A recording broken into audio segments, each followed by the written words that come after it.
Welcome, everyone. Thank you all for joining us.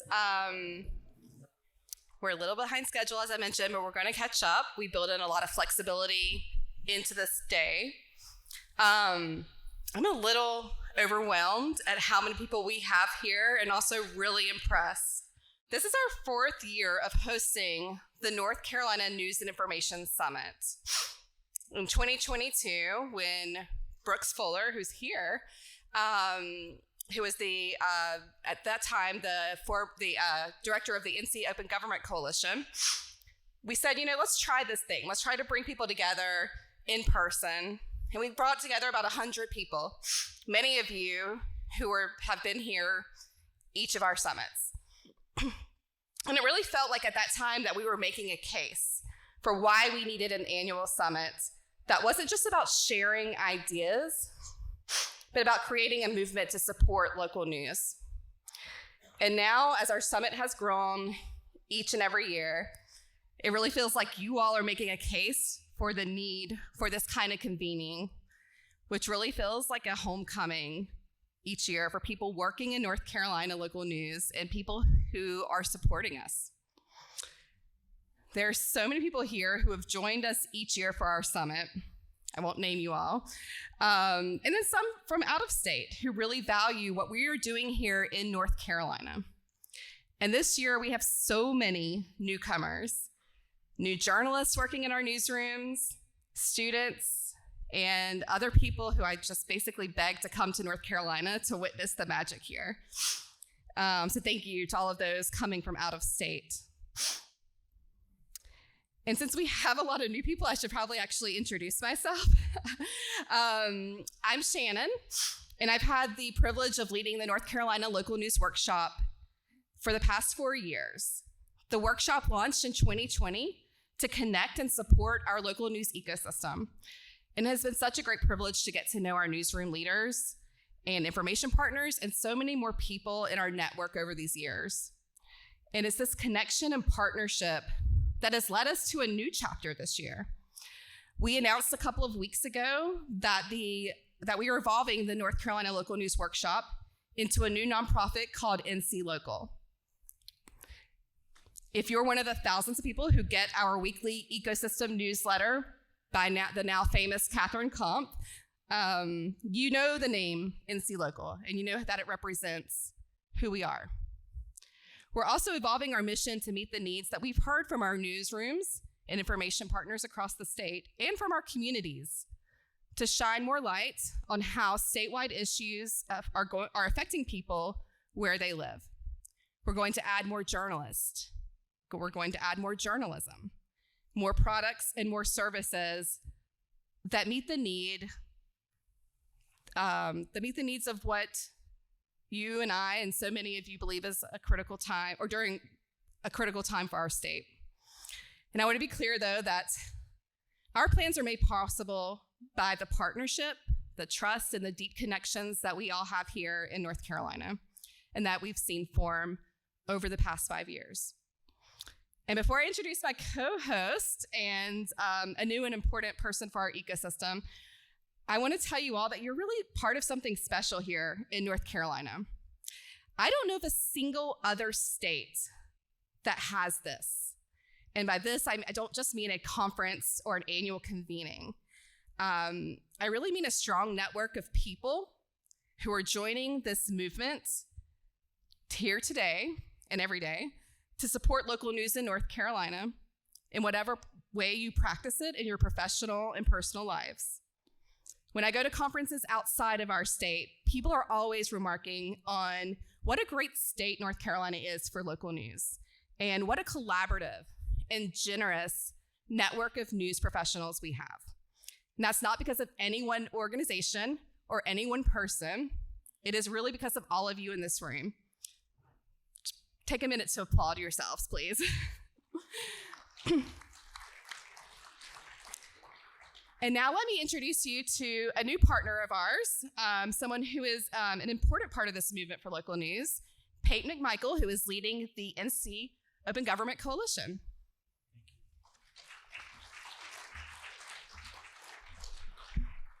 Thank you, Shannon. I appreciate that. as she said, I'm Peyton McMichael. I'm coming to you from the University of Arizona, which is in Tucson, not in Phoenix. That was my previous position. But when I saw this amazing opportunity to fight for transparency and fight for our public records law, open government initiatives, this is, for me, kind of a dream come true in a space that I love operating in. I'm new to the state, but I'm not new to the South. I'm originally from Georgia, and I went to the University of Georgia, so I'm a Bulldog, and there you go, dogs. And so it's really cool to be back here, and I would say that there's no doubt, being a journalist, that I am biased on that side, but I really want to welcome also our entire North Carolina Open Government Coalition, because it truly is a coalition. We have some amazing lawyers here that do incredible First Amendment work. We have librarians here that give people access every day to information. We have educators who are training the next generation of people that believe in democracy. And I think I just want to say that I'm in awe of all the work that you do, and our organization is here to be an ally for you. It's here to provide a service to the public. And so I really hope that I will start to hear from more of you, where I can come and do trainings. I can get to know your teams, and I can get a better feel for what are the most important issues of the day affecting our access to information. I think you all know that we're in a very dark place when it comes to that. The shredders are running at full blast in D.C. as we speak. Databases are being taken down all over the federal government. People are having to do some of this work on their own.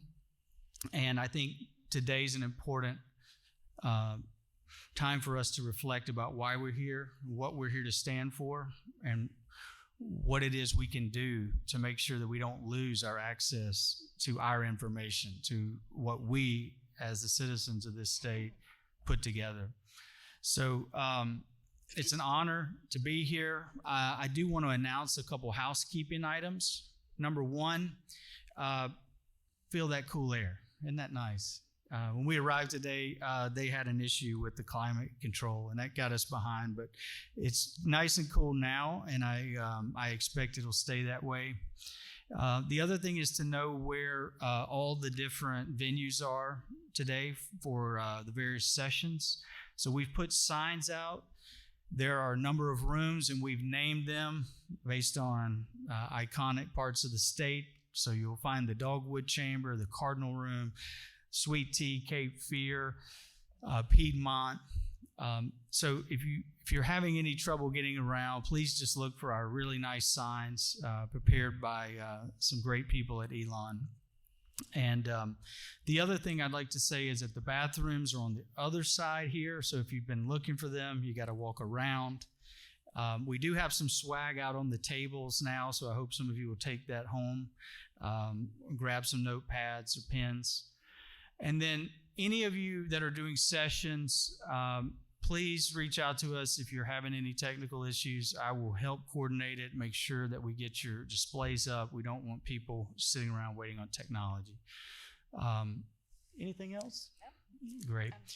Well, I'm going to let Shannon do an introduction here for our keynote. One last announcement. We're going to do the Sunshine Awards during lunch because we have some time budgeted there, and since we're behind, I don't want to rush it.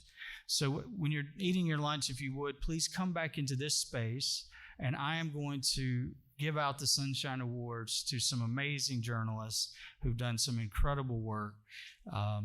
So I'm excited to see you back here at noon. We are really honored that so many journalists from Western North Carolina are here today. If you are one of them, please raise your hand. If you came from our mountain region, thank y'all so much for being here. It's been an incredibly tough, it's been a challenging year, a busy year. And when we were thinking about the keynote for this summit, we wanted to highlight the work of our Western North Carolina journalists.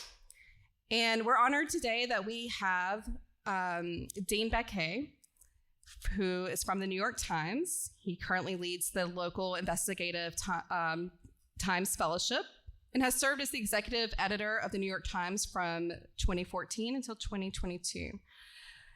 Dean will be moderating this panel and giving us a little bit of perspective about the role of local news in such a critical time.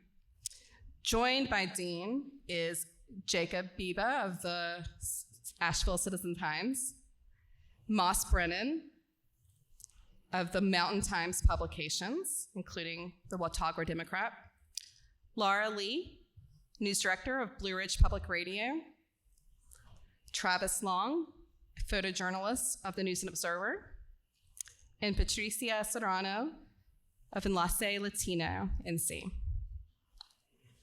Dean, I'm going to hand it over to you now.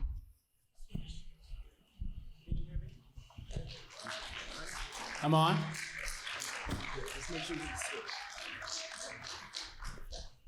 Thank you. Everybody here? Everybody connected? Can I ask one quick question? We have till 10:30? Yes. Great. So we're going to try to leave at least 10 minutes for questions, hopefully. But I've talked to all the panelists before, and they have a lot to say. So let me start this way. This story we're going to talk about, which is coverage of the hurricane, if you think about it, it's a very unusual story. Not only because of the scope and epic nature of the story, but because mostly we cover stories from a distance, and mostly we cover stories that don't affect our lives so dramatically, right? When we cover government, when we cover crime, for the most part, we live at a distance from our stories. And when I first met with the panelists, I was reminded when I was the editor of the Los Angeles Times, Katrina happened, and I grew up in New Orleans, and it was just a glimpse of what they're going to describe: the difficulty of, on the one hand, being on the phone, giving assignments, trying to figure out how to get people to New Orleans to cover the storm, and on the other hand, being on the phone on the other side, my mother's house was destroyed in Katrina, trying to figure out where my 80-year-old mother could move to, what state, what circumstances. And it was the realization then that I was living in a different kind of story. So the same with you all. So why don't we do this? Maybe from left all the way down? Yeah, just talk about the first couple of days of the storm. Talk about the balance of your life covering the storm, and use it as a way to tell us a little bit about your news organizations too. So just like a vivid portrait of those 2 days, just one after the other. I felt like an assignment. Okay. It is. Hi. I'm Laura Lee from Blue Ridge Public Radio. So plot twist, I was not in town when the storm hit. So I was affectionately referred to by my team, many of whom are here, as the floating head, because I was on Zoom and they would carry the computer around. I was on vacation at the time, so it took a couple days for me to get back into town. I debated whether or not to tell this story, but I know a lot of you, and no one's eating. I arrived at the station with a car full of food and water, because that's what we needed at the time. And we unloaded all of that. And then the first order of business as the news director of this 8-person team was to put on gloves. And we didn't have water in the toilets. People had been using those toilets. So my first order of business was to scoop the contents of that toilet out into a trash can to create a sort of camping toilet in the regular toilet. I don't know that that's a metaphor for the entire experience, but it certainly brought home to me very quickly that we were going to have to address basic needs first, not just, of our staff primarily. Of course, we didn't sleep at the station because that would be against the fire code. No one would ever do that. But we had air mattresses, sleeping mats, things like that. Essentially, this little, I call them the feral squad. This little feral squad lived at the station, going in and out. And when you go home, you weren't going home to a hot shower or any shower. You weren't going home to any electricity. you were going home to the dark, and you were going home to no Wi-Fi connection. So we were fortunate that the station had connectivity, and we were able to open our doors to other outlets to have that. But it was very dark and isolating. People have used the word apocalyptic, and I don't think that's a stretch. So certainly challenging to be experiencing that. And the water piece of it, I mean, I think you think about a storm, the power's going to be out. The water piece of it went on for 53 days. So not having running water, think about that every single time you go to the bathroom today, every single time you take a sip of water. It was a radically different experience than anything I think our team had covered before. This is working?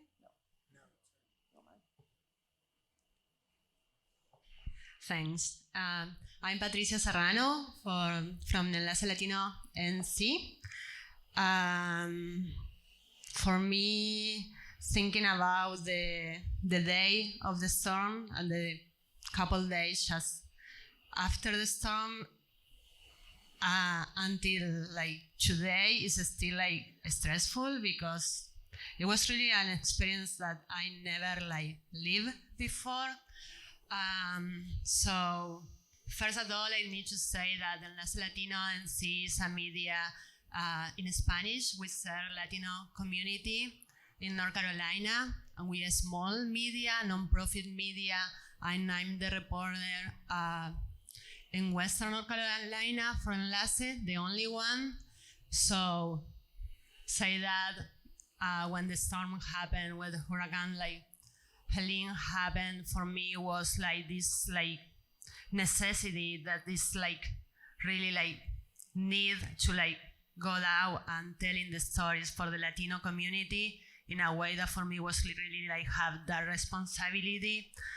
And it's like I enter, I think my husband is here, he can tell I enter in this stage, mind stage about I need to work all the time. I cannot stop like thinking about that, working about that, and really that don't think what was going, that was happening to me. I was like not thinking about that during those days. I was like, I need to like figure out how to like tell, and it was like Laura Lee with BPR that opened the space for us and can have connection to telling the stories. So when I was coming home, like later at the night, my husband and my stepkids were there, and they like, our day was like, we are trying to like get water, because we don't have like water for drinking. We don't have water for like the toilets, for nothing. Well, this was like, so see that the day for them was like trying to drive around town, finding the resources, like everyone was trying at that time. And see, was I coming home, and yeah, I need to figure out that too, and be able to like share with my family that moment. But at the same time, for me, it was like I need to keep working. So it was a lot. I need to say it was a lot. And when I thinking about those days, I was thinking like before coming here, and remember that it was not only was the water and the lack of communications, the lack of electricity, everything, it was about the sounds too. It was like, I think that maybe we forget now about that, but it was like a month that we were living, more than a month, with the sounds all the time, the sirens, the helicopters, the people, the ambulance, and see that the town is like looking for survivors, and that thing about about the sound that we're living in this place, when that really like, it was almost like I don't know, like a war scenes, I will say. Do you ever think what would have, each of you has a sort of slice of North Carolina journalism. Do you ever think what would it have been like if you weren't around? In terms of coverage, did that help drive you, coverage of your community? Do you think it wouldn't have been covered? Do you think people wouldn't have gotten information? What would that have been like? If I will not there? Yeah. I think it will. It's not for me. It's like working. Yeah. Okay, hi guys. Yeah, it would be different because the Latino community have different necessities in terms of coverage. I think that you can speak English or not, but when something like that happen, you have the right to can get the information in your own language. So it was really important for Enlace Latino be there. And the kind of stories we were making at that time, it was different, the stories that maybe VPR were making, I don't know, another media, because for us was we all were affected for Hurricane Helene, but there is many communities they have less, we have support, less resources, or less really coverage or presence in media. So in that moment was trying to figure out what is going on with how Latino people, they are finding information. And so I was interviewing people, and they say when I come from VPR, they say that, I turn on the radio and the information is there, but it's in English. All I heard is not in my language. So that was a key for them. So I think it's mega different have diversity in media and have medias that can do the coverage in Spanish. Moss, so talk about the first couple days for you. So my name is Moss Brennan. I'm the editor of the Watauga Democrat and executive editor of Mountain Times Publications in Watauga, Avery, and Ashe counties. I'm also a first responder for 2 volunteer departments in Watauga County. And so my day started at 4:50 a.m. We got dispatched to a sinking vehicle with a person trapped in my fire district that I'm part of. And that kind of, we already had prepared for what was going to happen, but that already kind of set off a little bit of alarms. We hadn't had a sinking vehicle in our district before since I've been there. And we get on scene. We were able to get the person out of the car, thankfully. And, that was about 5:30. Rain was still coming down hard. It was still flooding. We all went back to the station. And I kind of figured, well, since I'm up already, I'm just going to stay up. I went around Boone in particular because I know the roads way better in downtown Boone area. And I started just taking videos of the roads and pictures and kind of what was happening. And over the hours and over even 15-minute segments, the waters were rising, and flooded areas that flood regularly were flooded already. And we were starting to see more and more areas get covered. And at that point, I was trying to get in contact with my reporters. It was still early. They weren't up yet. So that couldn't really get in contact with them. And then it really hit, and the wind started hitting, and the power was going out. So I couldn't get in contact with them. So at that point, I was trying to figure out, how do I balance covering the storm as well as helping my departments with saving lives? So thankfully, the Watauga County Rescue Squad, which is in Boone, we did not lose power. We have a generator, and so I was able to work from there. My apartment, which is about 2 miles from there, did lose power and Wi-Fi. And in the mountains, if you're not on Wi-Fi, your signal is kind of spotty. Add that to a hurricane, and you don't really even have a signal at all. And so I was able to work from there and kind of get out information as it was coming in. Those first 4 hours from about 5 a.m. to 9:30, it was kind of just getting worse and worse. And then about 9 o'clock, it kind of just went downhill. And that's when evacuations started. That's when, emergency services was saying, do not travel, go home. And that was just kind of, again, it was kind of alarms. Okay, I think this is going to be worse than we thought. I had originally planned, hey, we're going to do a few water rescues. We're going to cover those rescues, do kind of a recap of what happened. There's going to be damage. Obviously, that's not 6 months later. We're still covering this storm.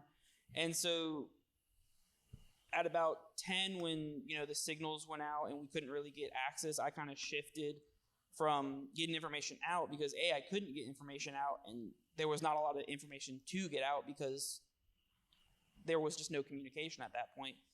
And so I kind of shifted to put on my first responder hat, and we did water rescues out in an area called Meat Camp, and kind of I focused on that for a little bit, as well as trying to get a hold of all of my staff, because I didn't know if they were okay. You know, in Avery County got hit worse than Watauga, and I was not able to get in touch with that staff for 3 days afterwards, and that's worrying because you don't know if they're okay.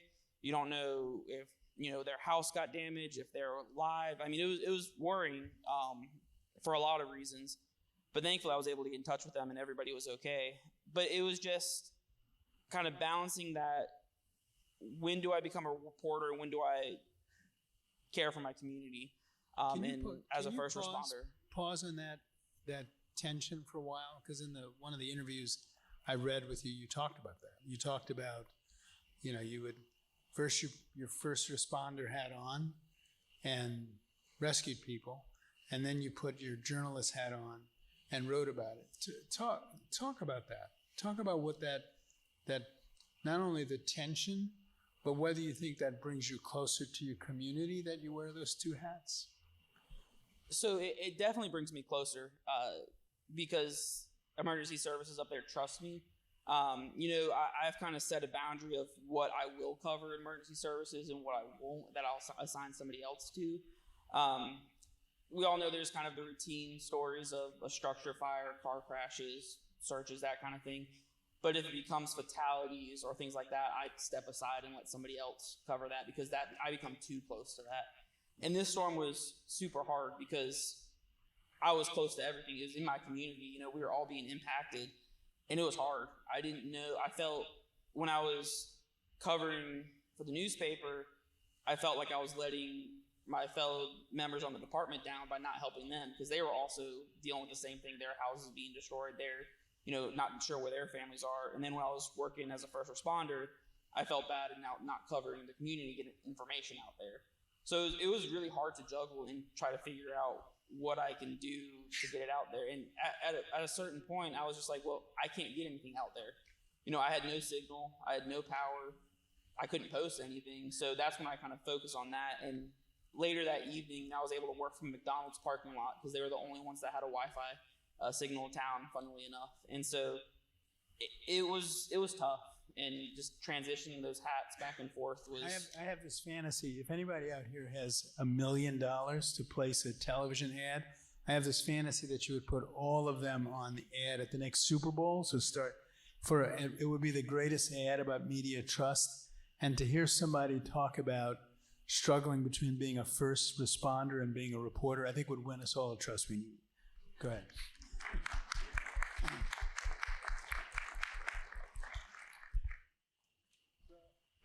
I'm Jacob Biba. I'm a reporter at the Asheville Citizen-Times.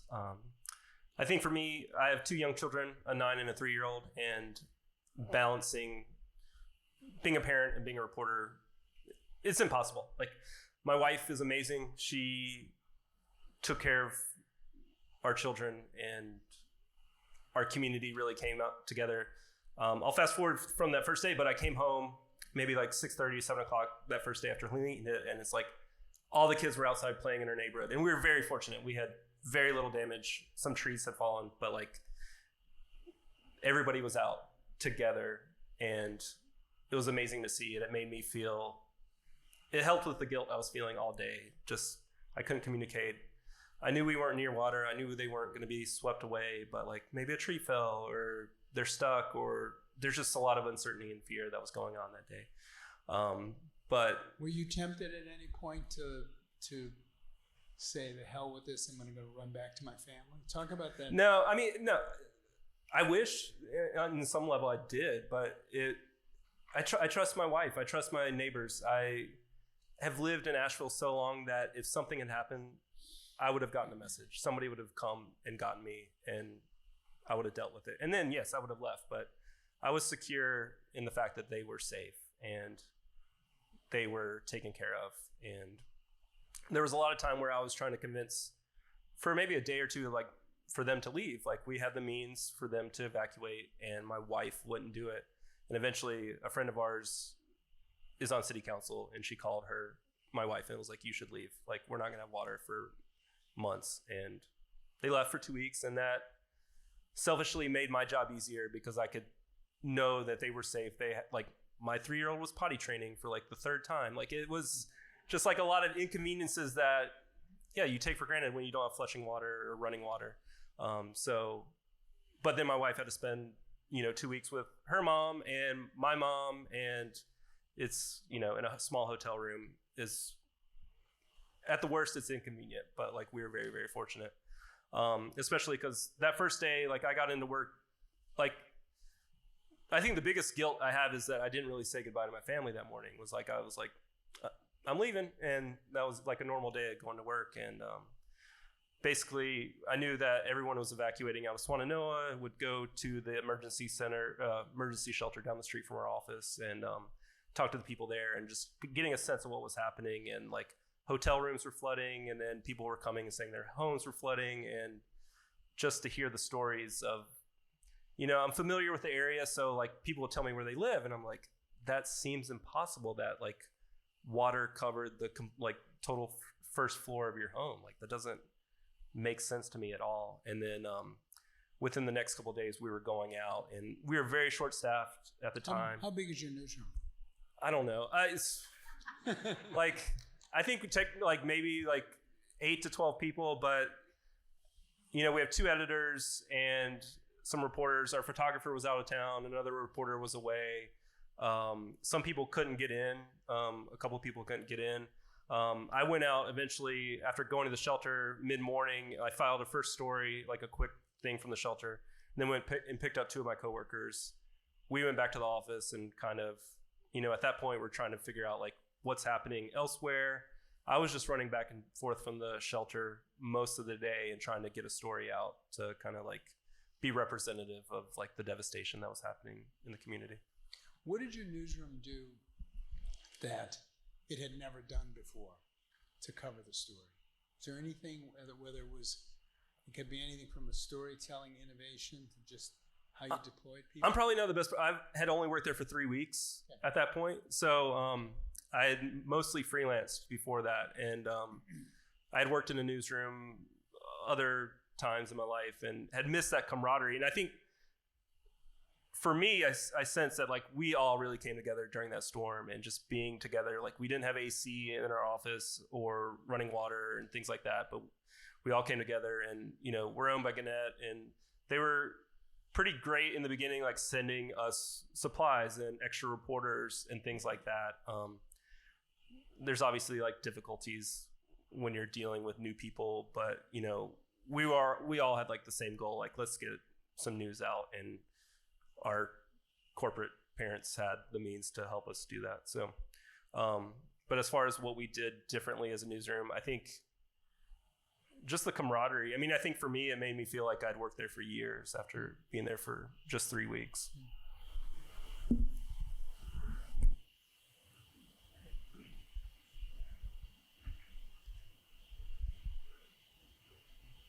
Hello, I'm Travis. I work for the News and Observer in Raleigh. I'm a photojournalist. And can you all hear Travis? Can you hear me? Yes. Okay. Turn it up. Did you turn it on? I think, is it on? Yep. You got it. Great. At the News and Observer, we cover a lot of storms. And if there's ever a storm that hits North Carolina, we generally cover it. I've been there over 20 years, so I've covered quite a few storms and learned a lot of lessons from covering hurricanes. And I knew early on that there was a potential for there to be significant damage in Western North Carolina, just based on how other storms have come through. I'm thinking of Hurricane Ivan in 2004 and Tropical Storm Fred in 2021 that caused significant flooding. Nothing like Hurricane Helene, but we knew that there was a potential for issues to happen out there. I have a second home in Western North Carolina on the Qualla boundary in Cherokee, North Carolina. My family's been there for generations, and I went in the night before And on the way out, I didn't charge my phone. It wasn't sitting in the cradle in my truck. And so when I got there, my phone was pretty much dead. It was in the middle of the night, the day before the storm. And I'm a very heavy sleeper. And I went to sleep that night, and the power had gone out. My phone never charged. And I woke up the next morning to this incredible noise that I'd never heard before. And when I walked outside, this creek that I've known my entire life, I didn't even recognize it. It was, maybe on a good day, it's 10 feet wide, and it was probably as wide as this room when I woke up in the morning. And the sound that I heard were boulders the size of Volkswagens rolling down the creek, and I'm at 3,000 feet. So I knew that anything below where I was going to be in bad shape. So I just got in my truck and started heading downhill. And the first thing that goes out in a hurricane is power. And when you lose power, you lose cell service. So there was really no way to communicate. I was kind of in the blind for most of the day. I wasn't able to talk to anyone at the News and Observer, wasn't able to talk to my family or anyone. I just basically got in my truck and started making pictures. Luckily, where I'm at in Cherokee, the internet is so bad there that I went ahead and a few months earlier bought a Starlink. And even though I didn't have power up there for 9 days, I was able to get my pictures out by, I have some cordless or some electric lawn equipment that has batteries, and I powered that on an inverter and was able to get the Starlink to send pictures out. I didn't have power for 9 days, so that meant flushing toilets with creek water and finding inventive ways to get by. I think I lost 10 pounds, 10, 15 pounds in the 2 weeks that I was there, just because there wasn't time to really eat or do anything else except work. So it wasn't what I was expecting. I thought I was going to go in for maybe a couple of days and come back to Raleigh, but I ended up being out there for a couple of weeks. And of all the storms I've covered, in many ways it was the worst that I've ever experienced. And that includes, Hurricane Florence. I covered the aftermath of Katrina. It was a different storm because I don't think people were really expecting it to do what it did. I think it caught most people by surprise, including myself. It was pretty unprecedented. And when you think of preparing for a storm, you're used to doing that on the coast. You're used to. I've lived in Florida and in North Carolina. You prepare for a storm, but you don't think about it hitting the mountains. And what made this storm different, I think, is for about a week before, there was a lot of rain. So the ground was just already saturated. And when Helene came through, that water just had nowhere to go except down. And that's where the damage was. It was we were lucky. I only lost a couple trees, and the creek went back to normal. But for so many people, just on the other side of the mountain where I'm at, it's going to take years before it's even remotely normal again.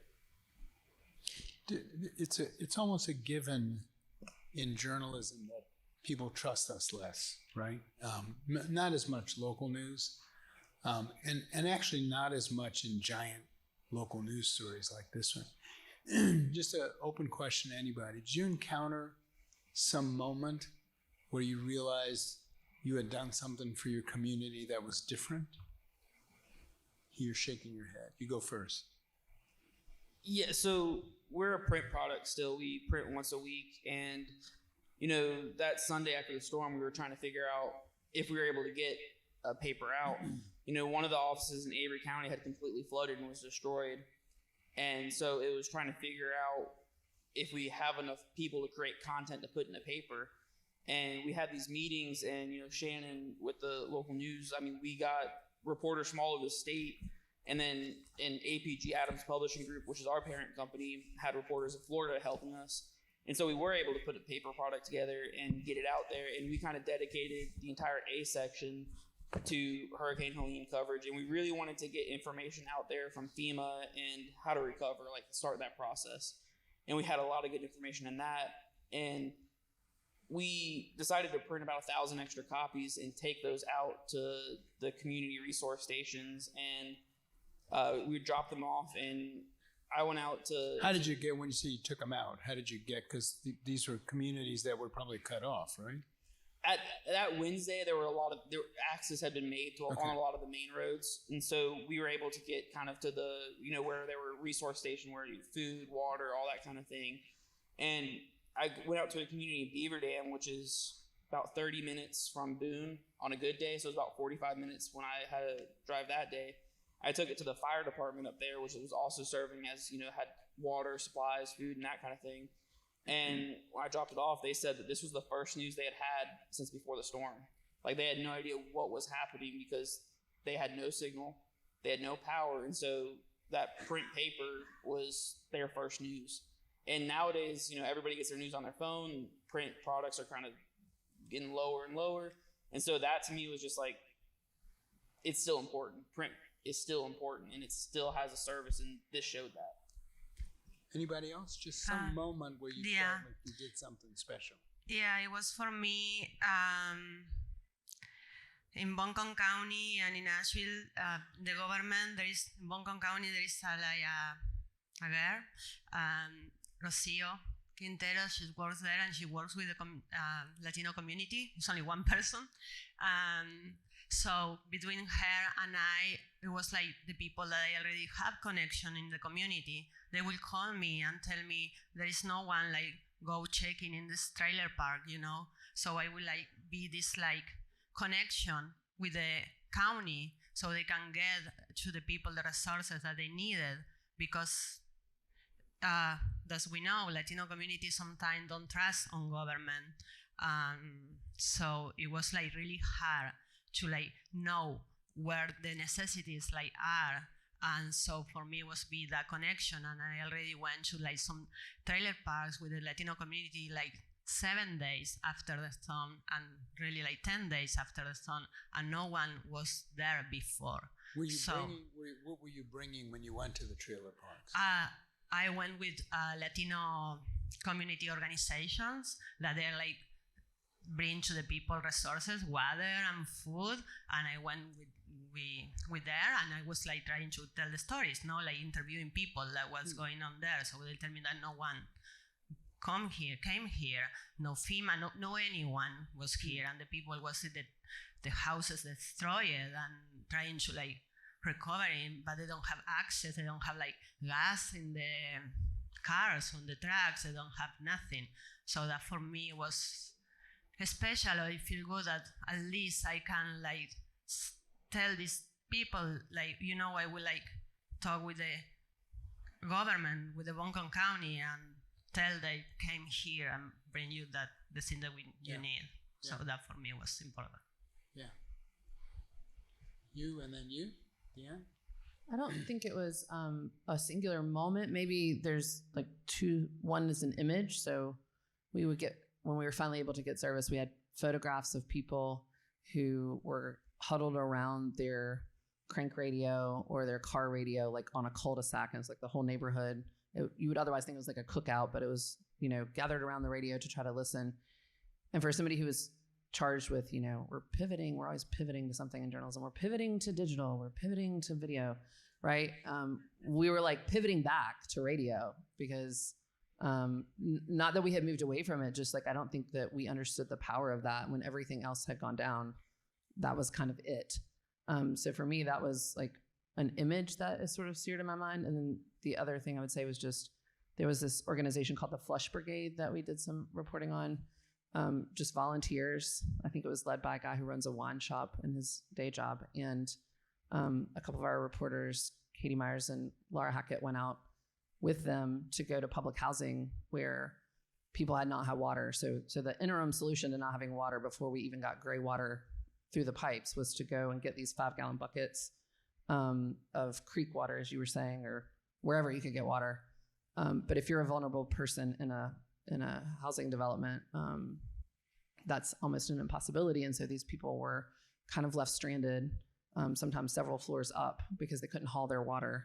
And so this band of volunteers literally put on masks and gloves and went in and cleaned their toilets out and brought them water. And I think just realizing like how vulnerable everybody was and how people were pitching in totally of their own accord, where frankly there have been some government failures. And we went on to report with, the housing authority CEO eventually was terminated, but just realizing in that moment, like the community had to come together to take care of each other. And that's sort of how people in Western North Carolina were going to get through this.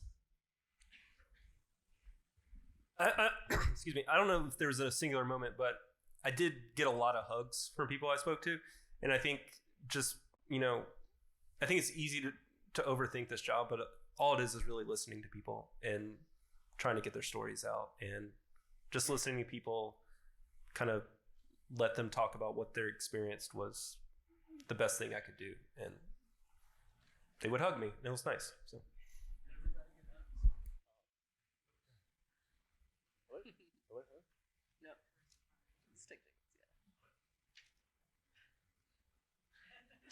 Struggling. Sorry about that.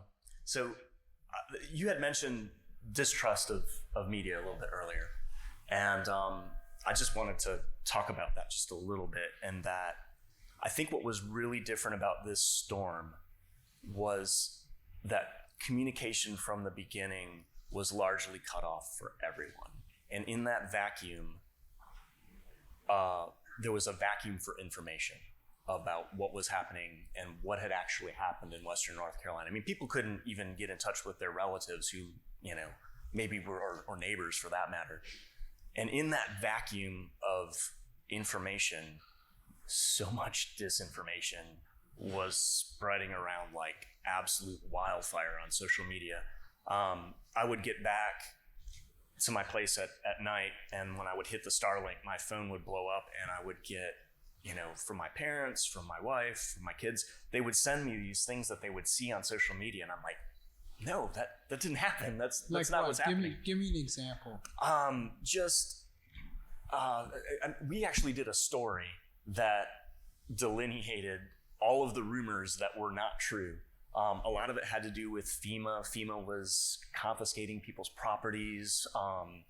There were a lot of fame ballers who were out there, for lack of a better word, people who were like YouTubers and people going after clout, if you will, who would come out to Western North Carolina to like make YouTube videos or to make things appear that they were worse than they were, or just it was an interesting position to be in as a journalist, of someone who was there to just be truthful.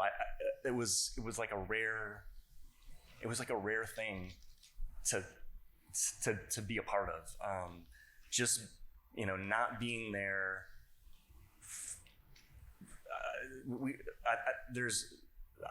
You've heard of disaster tourism. I think a lot of people have actually complained about this. People who have, and there's a fine line between being a journalist and a disaster tourist. And I think that's where I tried to differentiate myself as being, compassionate, but also doing a public service. Well, that's as good a definition of what a journalist is as I've heard. Honestly, other people, did you get this thing where you're like struggling? How do I take care of my families? How do I take care of my community? And how do I do this calling I have of providing information. Did you come away, as for anybody, did you come away with a sense of here's what a journalist is versus, as the definition you offered, here's what not a journalist is?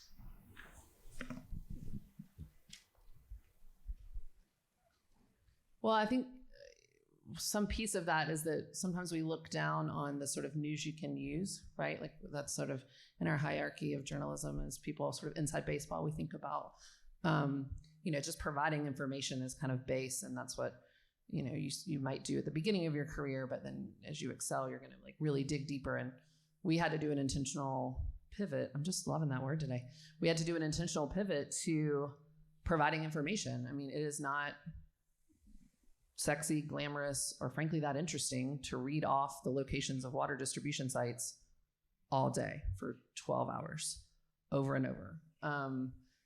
But it made me rethink the definition, like what are we here for? And we have to, it has to be versatile, and we have to adapt and adjust what we are here for and how we define being a journalist based on what the community needs are at that moment. And sometimes that is a deep dive investigative series, but sometimes it is just reading out where the water's going to be. I thought, just listening to everybody, and I wasn't expecting this, but it really is sort of a pretty raw definition of what journalism is. It's empathy, as you said. It's maintaining your humanity, right? I don't think anybody would get into an objectivity argument because you're a volunteer fireman who decides to save lives, even as you're covering the community. It's making sure you print the paper and figuring out how to get it to people. It's you making sure that the people of your community who were cut off from information were able to get it. It's you, all of you, worrying about your families, your children. I mean, I think that's sort of, that's as good a definition, a paragraph collective definition of journalism as that. So I can offer you a choice, because I can keep going, or I think we have 10 minutes, right? We can take 10 minutes of questions from the audience. What do you guys want to do? I see a question here. Audience questions? There's a mic right behind you.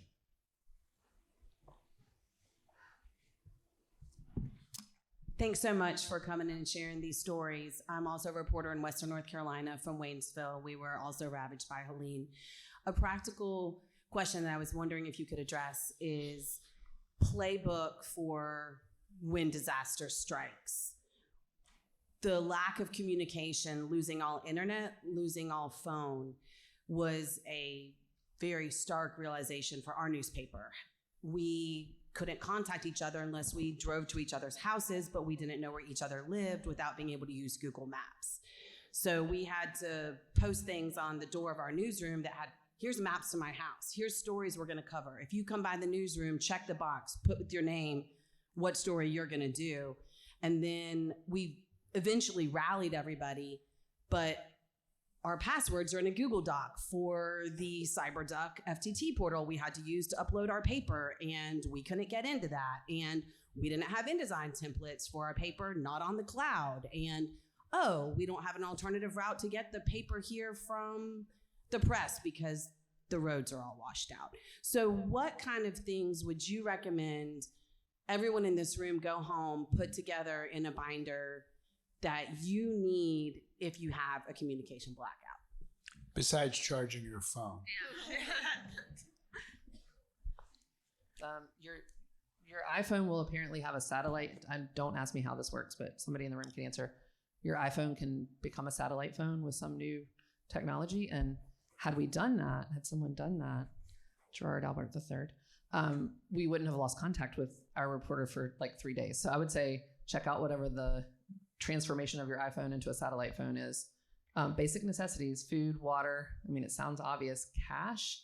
I didn't expect that. I don't remember what my ATM number is, like PIN number is, because I never take cash out. We had to have cash because nobody's using credit card. If you wanted to buy gas to go somewhere, you had to have cash. So that sounds really basic, but those are the things that I would immediately think about. I also think about having and this is emergency planning generally, where you have somebody who's not in the region who can serve as point, right? So we were really lucky. Shout out WNC Table for helping us. Other public radio stations across the country who jumped on and volunteered to help us, who did have working internet, who did have power, and who had maybe slept more than we had. So I think build that network out in advance of whatever the potential crisis would be. Yeah, I will say that one should take your question for saying something about how when something like that happen, I think that we can come back to some old ways of communication, and I think that that's something beautiful that happened at that time. I saw my neighbors listening BPR and take notes on hand and then print. No, not print because they don't have electricity. Make copies on hand of the information and share with the neighbors. And people going to the fire station and write questions on paper, and the fires bomberos, I don't remember the name, they write the answers. So all that, and I would say have a radio with batteries. Some people has that at the time, and I was different. And bring hot water and hot cash. We need to use our estate keep savings for putting gas in our cars. So the cash is really important. Do I have time for one more question before? Who's my? Yes. Okay. I'll ask one, then I'll let you ask one. Deal. Okay. What was not covered? Here I have these. I mean, frankly, you may not think of yourselves this way, but this sort of awe-inspiring to me group of dedicated journalists, dedicated to their communities, missed time with their families to cover the story that was important to their community. It's you all are the very embodiment of what people don't understand journalists do. But what wasn't covered? Because we have fewer journalists. There are things we don't have that we had 20 years ago. What wasn't covered?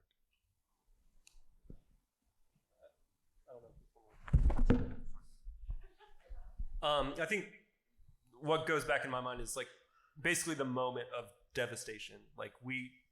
I think probably Travis got the closest to covering that, but in areas like Swannanoa and Fairview, we didn't have a reporter out there. We didn't have a photographer out there. And I do think about that a lot of should I have not spent so much time at the shelter and gone out to these areas that I knew I was hearing so much about, and we weren't there to see with our own eyes what was actually happening. And for the last couple of weeks, and I've been months, I've been trying to get 911 calls because I think that's probably about the closest we'll get to being able to put a picture or sound to what people were going through in these very terrifying moments. And a lot of city governments so basically when the storm happened, a lot of the calls got diverted to other municipalities like Raleigh, Wilmington, Fayetteville, some other places. And I don't know if Mike Toddy's here, but I talked to him about I reached out to Raleigh to get all their 911 calls, and they just sent me 3. I was like, okay, well, I want all these, and then they're like, oh, we deleted them. And that I thought I was going to lose my mind. This is, I don't think it should be out for everyone, single person to listen to, but it is important history. We're not going to be able to go back to that day. Some other municipalities like Wilmington has been amazing, dealing with them, but it's still very slow getting that information back. And I don't know, besides victims and survivors, cell phone videos and things like that, I don't know if we can really see what happened in the moments of devastation. Would you pick, if you could, would you pick one locale, if you could do it over again and say, to show the moment for this one place rather than the whole, we're going to get every cell phone video, we're going to get everything, every 911 call, and interview people and try to come close to telling devastation in one place. That's what you're looking at? Yeah, I mean, I think there's 2 places like Swannanoa in east of Asheville was terribly hit, and then Yancey County, which is a rural county that like my wife is from that area, so like I was going out there a couple days after the storm and just it was unrecognizable what happened there and the devastation. There's still people missing from that area, and like it's scary to think about what was happening in those moments. And that was when you're getting a lot of hugs. It was like people telling you like what was happening, and then they stop their story and then they just hug you. Yeah, and that's it. What else? Anybody else want to say something that wasn't done because of size of the number of journalists in the state? I think for us, it was just the number of stories as a whole. Across our 3 counties, we have 8 reporters and editors combined, and to cover 3 counties. And we just, if we had more, we could have done more. And, they didn't care about overtime at that point. Everybody's on 37 and a half hours at our company a week. And at that point, they said, okay, yeah, do what you have to do, but still only having, 2 people in Watauga County, an editor and a reporter in Avery County. There was a lot that I think we missed that we could have done, like just feature stories, like you said, covering that immediate of what was happening. I think that was something that if I could go back trying to do that a little bit better, but again, with no communication, with no signal, it's hard to do. Yeah. And one thing for me is like I tried to do, but it was really hard. And I think we had like more people working on that.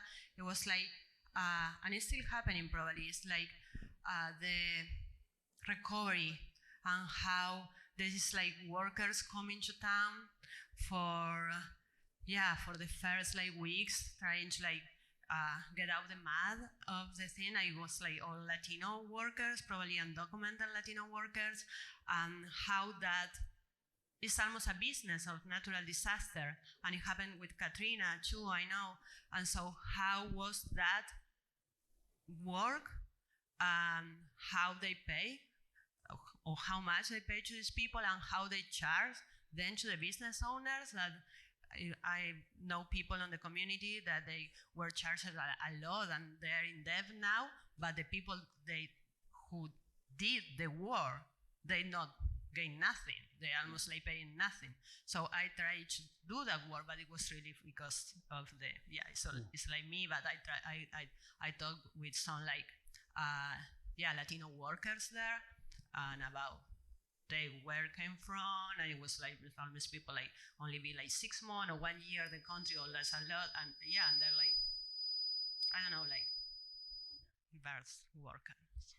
All right, folks, we are going to stop it there. Can we get a round of applause for our audience, our keynote panel? That's an amazing group of people. And Dean, I'll let you have a final word if you would like. The only thing I want to say is, it's so easy to toss around phrases like fake news and to denigrate the news media. I think anybody who listened to what these people did in terms of their dedication, their sacrifices, including sacrifices with their families, to make sure the stories got told. I just think this is like this is journalism at its most empathetic and inspiring, and I would like to applaud you all.